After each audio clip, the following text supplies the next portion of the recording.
Hey everyone, welcome back. In this video, I'll show you how to unlock a Cryptomator vault step by step. Unlocking your vault gives you secure access to your encrypted files, so you can view, edit, add, or remove documents just like you would in a regular folder. So let's get started. First, open Cryptomator on your Windows PC, Mac, or Linux computer. Wait for the application to load until you see the list of your existing vaults.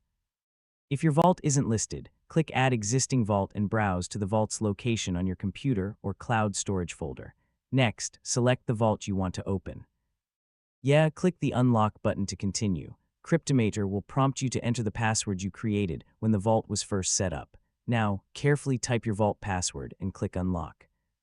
If the password is correct, Cryptomator will mount the vault as a virtual drive or open it as a folder, depending on your operating system and configuration.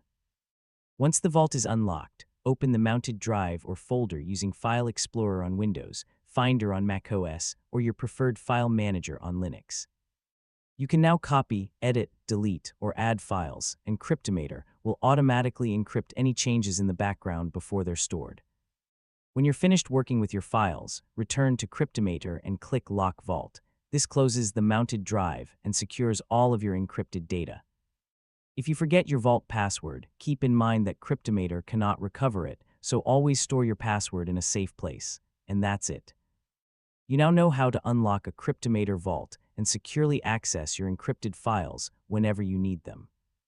If this tutorial helped you, don't forget to like the video, share it with your friends, and subscribe for more easy tech guides. Thanks for watching, and I'll catch you in the next one.